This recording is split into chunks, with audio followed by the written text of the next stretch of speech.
अस्सलाम वालेकुम, welcome back to my channel. उम्मीद है कि आप सब ठीक होंगे। आज जो रेसिपी आपके साथ में शेयर करूंगी वो ये है कि दूध की बलाई से आप मक्खन कैसे निकाल सकते हैं और आपको सारा प्रोसेस बताऊंगी कि आपने कैसे दूध की बलाई से मक्खन निकालना है और इसको कैसे आपने कलेक्ट।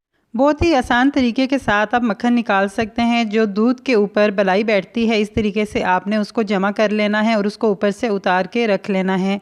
तकरीबन ये 1 वीक की है मेरे पास, जो कि मैंने जमा कर ली थी। और इसे ये है कि आप मक्खन भी बना सकते हैं और मक्खन बनाने के बाद आप इसका देसी घी भी निकाल सकते हैं।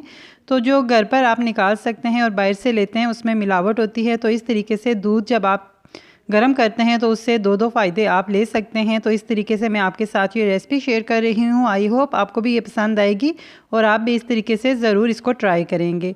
तो दूध की जो बलाई थी मैंने सारी नहीं डाली, आधी डाली है और इसके अंदर तकरीबन आधा लीटर मैंने पानी डाला है। पानी डालने की रीज़न ये है कि जब दूध की बलाई हम जग में डालेंगे और जूसर मशीन चलाएंगे तो ये थिक हो जाएगी और मक्खन बिल्कुल भी नहीं निकलेगा। तो इस वजह से हमने पानी डाला है कि दूध की बलाई के साथ जो है पानी डालने के बाद फ़ौरन मक्खन एक साइड पर हो जाएगा। तो इस तरीके से जैसा कि आपको नज़र आ रहा है थोड़ी सी बलाई से माशाल्लाह से इतना ज़्यादा मक्खन निकल चुका है। तो अब हम इसको निकाल के प्लेट में निकाल कर आपको दिखाएँगे। इस तरीके से जब आप मक्खन निकाल लेते हैं तो जो इसके अंदर लस्सी रह जाती है वो भी आप लस्सी के तौर पे इस्तेमाल कर सकते हैं, उसको भी आपको वेस्ट करने की ज़रूरत नहीं है। तो अब आपका मक्खन भी निकल चुका है और जो बच गया है वो लस्सी भी बन चुकी है, आप लस्सी भी पी सकते हैं। तो इस तरीके से मक्खन को निकाल लेंगे और मक्खन को जब निकाल के रख लेंगे तो थोड़ी देर के बाद जो इसके अंदर पानी है वो खुद ब खुद निकल कर एक साइड पर हो जाएगा, जैसा कि आपको एंड पे मैं दिखाऊँगी भी।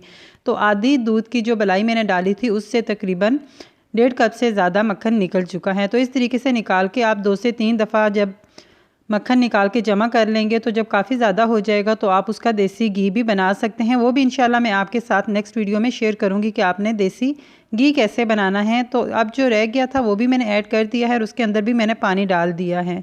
तो अब वो भी आपको दिखा लेती हूँ। आई होप आपको ये पसंद आया होगा। पसंद आया तो वीडियो को ज़रूर शेयर कीजिएगा। जो लोग चैनल पर न्यू हैं चैनल को सब्सक्राइब कर लें, साथ ही दिए बेल आइकन को कर दीजिएगा प्रेस। तो इसी तरह मैं आपके साथ नई नई रेसिपीज़ शेयर करती रहूँगी। आई होप आपको पसंद आती होंगी और आप ट्राई करते होंगे। अपनी राय का इज़हार ज़रूर दीजिएगा। मुझे दीजिए इजाज़त। अपना ढेर सारा ख्याल रखिएगा। अल्लाह हाफ़िज़, टेक केयर।